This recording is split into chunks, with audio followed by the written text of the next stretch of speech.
लोकसभा चुनाव में अब आरक्षण पर आर पार की जंग शुरू हो गई है। बीजेपी कांग्रेस पर तुष्टीकरण का आरोप लगा रही है, तो राहुल गांधी ने बीजेपी को आरक्षण खत्म करो गैंग का अड्डा बता दिया। लोकसभा चुनाव के 5 चरणों की वोटिंग अभी बाकी है। इस बीच आरक्षण के मुद्दे पर सियासत गर्मा गई है। विपक्षी दल जहां आरोप लगा रहे हैं कि एनडीए की सरकार बनने पर आरक्षण खत्म हो जाएगा, वहीं अब पीएम मोदी ने ओबीसी आरक्षण को लेकर कांग्रेस पर जोरदार हमला बोला। कांग्रेस अब तो कर्नाटका में ओबीसी समाज का आरक्षण भी तुष्टीकरण के लिए, वोट बैंक के लिए बांट रही है।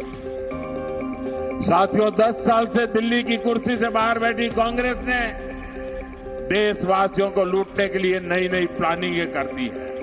इसके बाद राहुल गांधी ने सोशल मीडिया पोस्ट के जरिए बीजेपी और पीएम मोदी पर निशाना साधा। उन्होंने लिखा कि भारतीय जनता पार्टी आरक्षण खत्म करो गैंग का अड्डा है और नरेंद्र मोदी उसके सरगना।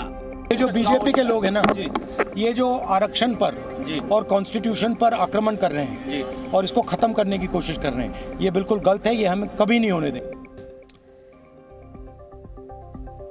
बीजेपी कांग्रेस दोनों एक दूसरे पर आरक्षण छीनने की मंशा का आरोप लगा रहे हैं और इन सब के बीच में संघ प्रमुख मोहन भागवत ने भी आरक्षण पर अपना पक्ष रखा है। 1 मिनट में पूरी खबर आपको दिखाते हैं। कांग्रेस आरक्षण को लेकर बीजेपी पर हमलावर है, तो वहीं बीजेपी कांग्रेस के न्याय पत्र को लेकर जुबानी हमले कर रही है। केंद्रीय मंत्री अमित शाह ने राहुल गांधी पर लोगों को गुमराह करने का आरोप लगाया। राहुल गांधी निराधार झूठ बोल गुमराह करने का काम कर रहे हैं। नरेंद्र मोदी जी ने पूरे देश के दलित, पिछड़े और आदिवासी भाई बहनों को गारंटी दी है, जब तक भारतीय जनता पार्टी है आरक्षण को कोई हाथ नहीं लगा सकता। वहीं आरएसएस प्रमुख मोहन भागवत ने भी कांग्रेस पर झूठा दावा करने का आरोप लगाया। एक वीडियो घूम रहा है कि संघ वाले बाहर से तो बात ही अच्छे कर रहे, अंदर जाके कहते हैं आरक्षण का हमारा विरोध है, बाहर हम बोल नहीं सकते। अब ये एकदम असत्य बात है, गलत बात है।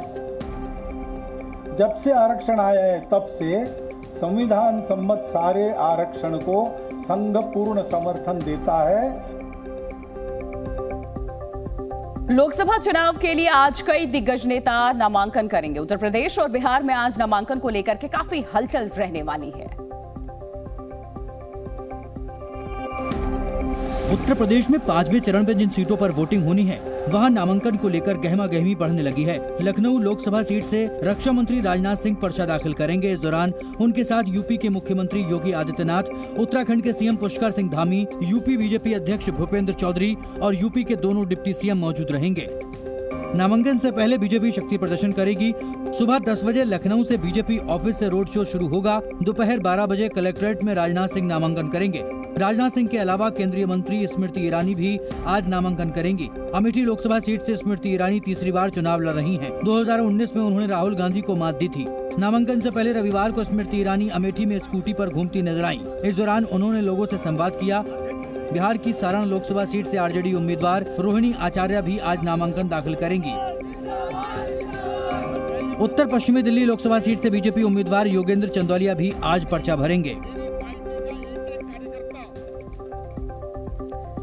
तीसरे चरण के चुनाव के लिए आज कौन सा नेता कहां जनसभा करेगा, 1 मिनट में देखिए रिपोर्ट।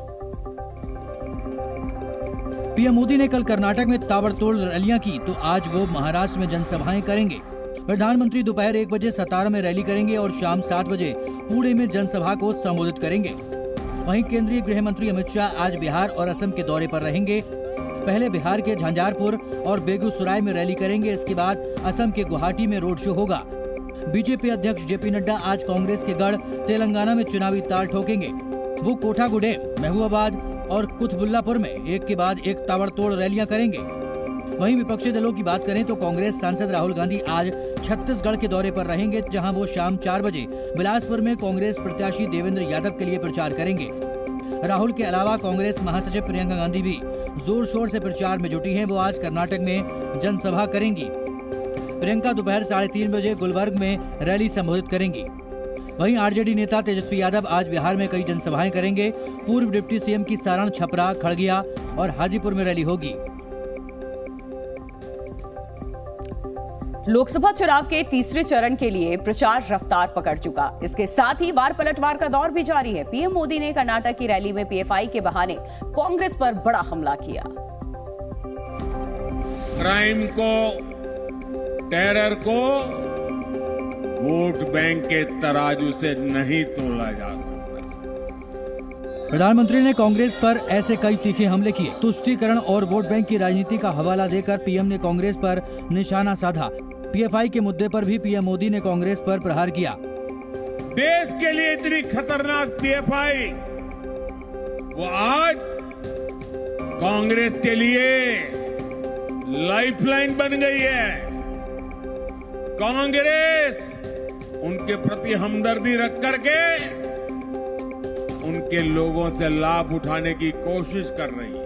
पीएम ने कर्नाटक में कानून व्यवस्था और बेटियों की सुरक्षा का मुद्दा उठाकर भी कांग्रेस को कटघरे में खड़ा किया। वोट बैंक की भूखी सरकार आपकी रक्षा नहीं कर सकती। मंगलसूत्र वाली बयानबाजी में अब एआईएमआईएम अध्यक्ष असदुद्दीन ओवैसी की भी एंट्री हो गई है। हैदराबाद में एक चुनावी सभा के दौरान ओवैसी ने मंगलसूत्र का मुद्दा उठाकर पीएम मोदी पर हमला किया। तीसरे चरण का प्रचार तेज होने के साथ ही जुबानी जंग भी हावी होने लगी है। बयानों के जरिए विरोधियों को घेरने के लिए सभी दल पूरी ताकत लगा रहे हैं। ओवैसी ने मंगलसूत्र के मुद्दे पर पीएम मोदी को सीधे टारगेट किया। मैंने भी एक सवाल किया था, अब बोल रहे घुसपैठी आ गए, मंगलसूत्र छीन लेंगे हिंदू बहनों के गलों से। प्रधानमंत्री, मंगलसूत्र की अहमियत आपको कितनी हमको मालूम। अगर हम मुंह खोलेंगे तो बात बहुत दूर तक चले जाएंगी, बहुत दूर तक जाएंगी बात। हम खामोश बैठे हुए हैं, आपको बोल रहे हैं। ओवैसी ने बीजेपी पर नफरत की राजनीति को बढ़ावा देने का आरोप भी लगाया। माने मकसद एक ही है कि लफ्ज मुसलमान के ताल्लुक से हमारे हिंदू भाई बहनों में, दलितों में, ओबीसी में नफरत पैदा की जाए, इनका खौफ पैदा किया जाए। ओवैसी ने मुसलमानों को घुसपैठिया और ज्यादा बच्चे पैदा करने वाले करार दिए जाने को लेकर भी पलटवार किया।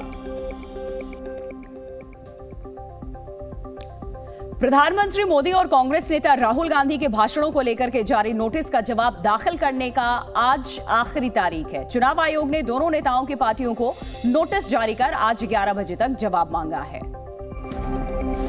चुनावी सभाओं में अलग अलग भाषणों को लेकर चुनाव आयोग ने 25 अप्रैल को नोटिस जारी किया था। पीएम मोदी और राहुल गांधी के भाषणों को आचार संहिता के उल्लंघन की शिकायतों पर लोक प्रतिनिधित्व कानून 1951 के सेक्शन 77 के तहत नोटिस भेजा गया था। ये पहली बार है जब आयोग ने स्टार प्रचारक की जगह पार्टी अध्यक्षों को नोटिस जारी किया है। इसी के नोटिस का जवाब दोनों पार्टियों के अध्यक्षों को सुबह 11 बजे तक दाखिल करना होगा। पीएम मोदी ने 21 अप्रैल को राजस्थान के बांसवाड़ा में कांग्रेस के मैनिफेस्टो का हवाला देकर एक बयान दिया था, जिसमें उन्होंने कहा था कि कांग्रेस सत्ता में आई तो लोगों की संपत्ति को ज्यादा बच्चे वालों में बांट देगी। इस बयान की कांग्रेस ने शिकायत की थी, जिसके बाद इसी ने नोटिस जारी किया। राहुल गांधी ने 18 अप्रैल को केरल की चुनावी सभा में गरीबी बढ़ने की बात कही थी। उन्होंने ये भी कहा था कि 22 लोग भारत के 70 करोड़ लोगों से ज्यादा अमीर हैं। बीजेपी ने इस बयान को झूठा बताकर चुनाव आयोग से शिकायत की थी। पश्चिम बंगाल में चुनावी हिंसा थमने का नाम ही नहीं ले रही है। नया मामला दार्जिलिंग से भी सामने आया। दावा किया जा रहा है कि जय श्री राम का नारा लगाने पर टीएमसी कार्यकर्ताओं ने बीजेपी कार्यकर्ताओं की जमकर के पिटाई कर दी थी। पुलिस स्टेशन के बाहर नारेबाजी और प्रदर्शन के जरिए जवाब मांगते ये लोग बीजेपी कार्यकर्ता हैं। तस्वीरें सिलीगुड़ी के माटीगाड़ा पुलिस स्टेशन की हैं। प्रदर्शन करने वालों में कुछ लोग घायल भी हैं। किसी के सिर पर चोट है तो किसी के हाथ में पट्टी बंधी है। मारपीट का आरोप टीएमसी कार्यकर्ताओं पर लगा है और प्रदर्शन करने वाले बीजेपी नेताओं का आरोप है कि तहरीर देने के बाद भी पुलिस शिकायत दर्ज नहीं कर रही। सब हाँ, फिर हम लोग सुन करके आए थाना में एफआईआर करने, थाना एफआईआर नहीं लिया, ठीक है। उसके बाद हम लोग घर गए। हम लोग घर में सत्यनारायण पूजा था आज में शाम को। हम लोग सब एक जगह बैठे हुए थे। वो लोग 25-30 जन आदमी पूरा भीड़ करके आया, पूरा एक बार हमला किया। हैरानी इस बात की है कि यहाँ 26 अप्रैल को ही वोटिंग हो चुकी है। इसके बाद भी विवाद नहीं थमा। बीजेपी कार्यकर्ताओं का आरोप है कि टीएमसी के लोगों ने उन पर तलवार, रॉड, हॉकी और लाठी डंडों से जानलेवा हमला किया। साथ ही बीजेपी छोड़ने की धमकी भी दी।